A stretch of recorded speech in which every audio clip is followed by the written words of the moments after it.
Good Friday morning and welcome back to the Livingston Parish News Morning Show. My name is McHugh David, publisher and editor of the news. Appreciate you guys joining us this morning. If you're watching this live, thanks for that. If you're watching us later or listening to us later at www.livingstonparishnews.com/podcast or on YouTube, thanks for watching or listening there as well. Getting into your traffic this morning, you're looking at minor delays from Millerville backed up to Range Avenue. So it looks like even though it is Friday, still going to be looking at some minor delays this morning. You're also looking at heavy delays in and around Live Oak High School and Denham Springs High School as folks get their kids dropped off at work. Also, not necessarily looking at delays right at Walker High School, but 447 and Burgess Avenue getting some major delays there as folks, again, get their kids dropped off at school. It's currently 68 degrees, 81 your high today, so it is going to get hot. It's going to get hot about midday. It's going to stay warm for a while and then get down into 64 tonight. And if you hear me sniffling, it's because we are in the middle of the pollinating. So please keep that in mind as well as we talk about the next part, as most people are going to be dealing with already allergies at this moment and seasonal flu.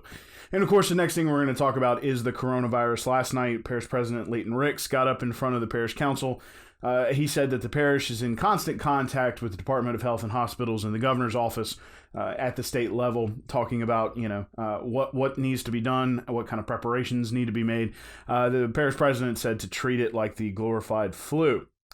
According to, there have been a couple of developments yesterday. A lot of things came down the pipe. A lot of developments yesterday. Disney World closed. Only the fourth time in the history of the park has it closed. Of course, the NBA canceled their season on Wednesday night, followed by yesterday just sort of a slew of sports cancellations at the college and professional level, including the XFL, including Major League Baseball is suspended indefinitely. NHL suspended indefinitely. You're also looking at most college tournaments were canceled. Championship tournaments, as well as the NCAA tournament, was canceled. Right now, it's looking like the NCAA is also going to cancel a lot of the spring sports that would have been going at this point in time. Local schools, we're in touch with Superintendent Joe Murphy. He said at this point, still going on as scheduled today. There's, of course, an in-service day on Monday. So the kids would already have off that day, and excuse me, I'm dealing with the pollen. I'm trying here, but the schools will be in constant contact with us and through students and parents via social media to let them know what the decision that comes through will be made as cases continue to expand in Louisiana. We're up to 13 at this point. This week seems to be kind of the week where things are starting to really develop here in Louisiana. So please keep an eye on that. We will let you know about the schools. In terms of local government, Denham and Walker have reached out and said, please, and asked citizens to please, if possible, use online payments instead of coming to the city hall in person. Of course, both cities are closed today. It is Friday, but in the future, doing utility bills and things like that, please use online payments. LSU and Southeastern have moved to an online only for this rest of the spring semester. That also includes North Shore Technical and Community College. They will have classes today. Then they will have no class Monday and Tuesday, and then they will move to an online-only portal. They're trying to get that set up Monday and Tuesday at North Shore Technical and Community College, so please remember that. The detention center is going to be closed to visitors starting today. So you can have no contact visitation with anybody in the detention center. They don't want you to bring the virus in there and spread it because they don't have a means to quarantine those folks. The Livingston Parish Detention Center kind of functions on a pin-type system. So if somebody gets infected, it's probably going to get into the whole system. So it's best not to just shut down contact altogether with that. Of course, we will keep you updated at www.livingstonparishnews.com as more details come out. Of course, the coronavirus itself has spread rapidly through places like China and Italy. It hit America about 2 weeks ago. It is now spread to different places. There are reports now, unconfirmed at this point, but they're starting to kind of get an idea that it started in this area and it's in the South at Mardi Gras, and that it's spreading from there, New Orleans Mardi Gras. So if you went down to New Orleans for Mardi Gras, you might, want to consider that you may have it. And I mean, I'm not trying to scare anybody. Again, a lot of this stuff is not about scaring people. The idea here is that this is a novel virus. No one has any immunity to it. No one knows. We don't know a whole lot about it. It is not like seasonal flu or obesity or car crashes or things of that nature. Two of those things are things that we can do something about. This is a novel virus for which there's also no vaccine. So again, it's important to be diligent about it, to be smart about it, and to, I'm sitting here wiping my face. That's not very smart. And to keep an eye on it, because especially the elder population, those 60 and older, and especially those with pre-existing conditions, are susceptible to the virus. There is a relatively speaking high mortality rate in that age bracket. It's roughly 10% at this point. Overall, you're looking at about a 0.7% fatality rate as of this time. That could change. That is, of course, 7 times more likely than the regular flu. So please just stay diligent. Buying up all the toilet paper and things, I mean, I guess that's your decision. But, this is about being smart, trying to stay out of public places for a while. A lot of these things are being canceled to try to prevent the spread of the disease even more than or the virus, even more than it already has been spread. So please keep an eye on that. Please keep an eye on www.livingstonparishnews.com, as well as other news outlets. Try to keep yourself informed. As we learn more about the virus, we see more of the places that it's going to go. And, we're going to be checking in today with nursing homes, retirement homes, that kind of place, those kinds of places, to see what kind of protocols they've put in place for visitation and that kind of thing. So keep an eye on those updates. Last night, the parish council had a 3.5-hour marathon. We'll talk more about that on Monday. Today, we just want to talk about one piece of the puzzle, and that was a specific road in a subdivision called Riverscape in District 8. That's Randy DeLatte's district. That's down there, Springfield, Killian area. He wanted to bring that into the system. Those folks have been paying taxes. They pay their taxes for years. Post office uses the road. It is a public road. When it was built, there was a gate. About 2 months later, the gate was taken down, probably because no one really knows, and I'm not going to throw my opinion out there. It doesn't matter. So about 2 months into it, the gate was taken down. The road is now used publicly. There is a public boat launch at the end of the road. However, it's about 1.75 miles, and a lot of it is asphalt, and a lot of it is limestone. The problem is that the asphalt portion does not meet the requirements for the parish to accept it into the road program. Mr. Randy DeLatte said that it's the right thing to do to bring it into the parish road program because they pay their taxes. However, the folks on the parish council said that over the past 4 years, they've denied a lot of roads like this. Mr. Jeff Ard said, he's had people come to him about some of the roads in his district and cried about it, but they have not met requirements. So one of the things, now after that, Mr. DeLatte said, well, I'm going to motion that we put it into the road system. And Mr. Ard countered with a motion that said, let's take the ordinance that determines what's acceptable into the road program and what's not, and discuss it in ordinance committee, fix it up. And that way we can come back and accept a lot more of these roads without opening the door to accepting roads that may or may not match up with what we're looking to overlay and maintain. Now, John Wascom said that they should just go ahead and start accepting roads because parish councilmen should know the difference between, I think the phrase pig trail was used and what is a real road and a real commute road. However, according to Ard and Tracy Girlinghouse of District 7, that wasn't the point.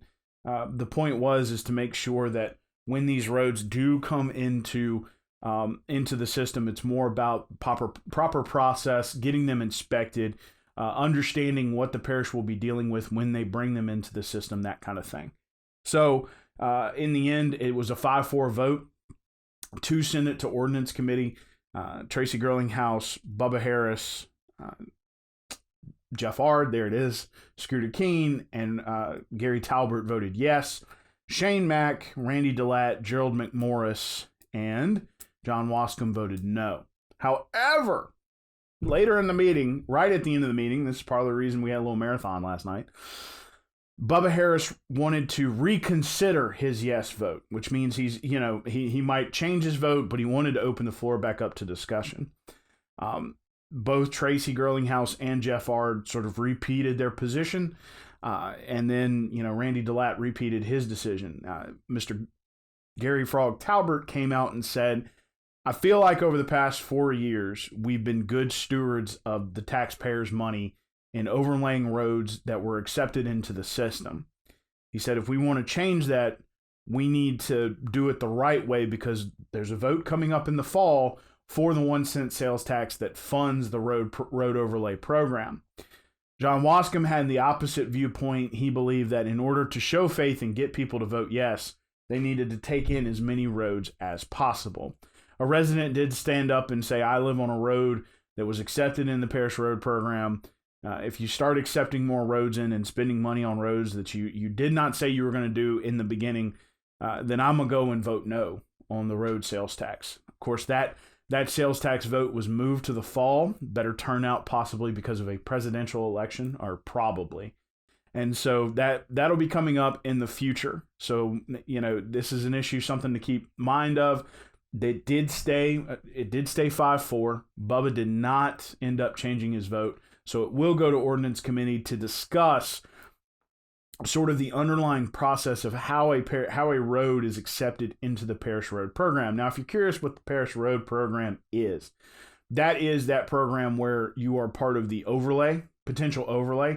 So every year, a vast number of roads, because of the grant monies, a vast number of roads the last couple of years have been put out to be completely graded and then re-overlaid up to current standards. And so this particular road, the subsurface was shifting as larger vehicles passed on it. Didn't meet the standards to be part of the parish road system.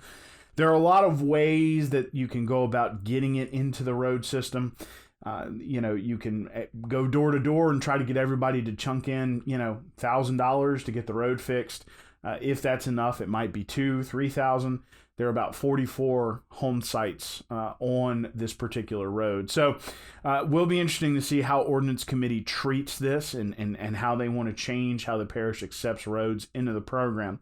But again, Mr. DeLatte said that any way they could find a way to do that would be appropriate. It's the right thing to do because these folks have paid their sales tax here, they shop here, they pay their property taxes, and he believed that they should be part of the road system. So we'll see where that goes. But the parish council could end up adjusting the ordinance of accepting roads into the road program. But again, Mr. R wanted to get that fixed before they started accepting new roads into the program, because he didn't want to open the door to say, well, we're going to accept this one, and then we're going to change the rules, and we're going to use those rules to accept others. We want the rules in place, and then we'll start accepting new roads. Excuse me. Again, we'll talk more about the parish council on Monday. Had a lot of coronavirus stuff to talk about, and that was the longest discussion, and it was a doozy. Baseball, softball is in full swing now that unfortunately the Walker boys lost to Bonnabel on Wednesday night, so we're full swing into baseball and softball. Not a whole lot of drama on Thursday. However, there were two games. Walker defeated Pearl River in 12 innings. This is baseball, 2-1 on a Mathern single in the 12th. So congratulations to them on eking out. Those are the kinds of games that build character. Live Oak did fall to Central 6-5. We were on fire first couple innings, and then around the fifth, something happened. So again, not a few pieces of drama, but mostly some blowouts there on Thursday evening. The Denham and Walker bands both rated superior with one excellent. Superior is the highest grade, with one excellent being given to Denham, which is the second highest grade. That was at the band analysis or band competition at Zachary High School, March 10th and 11th. The bands go up there, they play, and they receive specific grades. And both Denham and Walker bands did very well. Walker getting superiors across the board. Denham got superiors across the board, except for one excellent, which is still pretty good. So out of 30 categories, you're looking at 29 superiors, one excellent, and 30 superiors for Walker.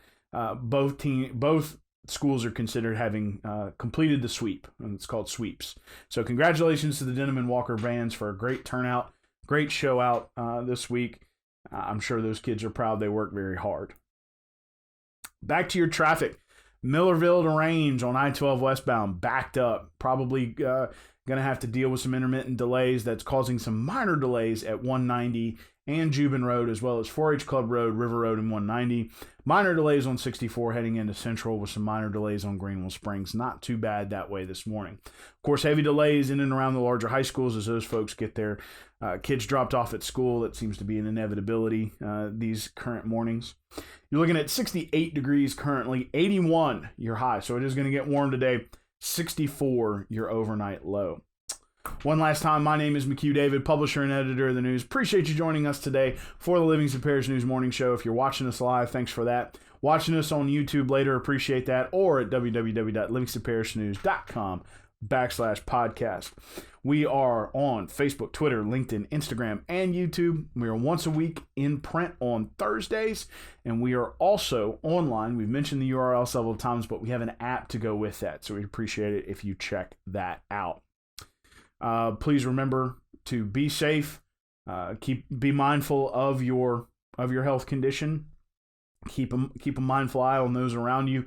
Please remember that the elderly are the most susceptible to this. Try to keep that in mind as you're moving forward. We hope you have a great weekend. We hope it does get a little warmer and stay warmer. And we will see you in the booth for more Parish Council fun Monday morning. Have a great weekend.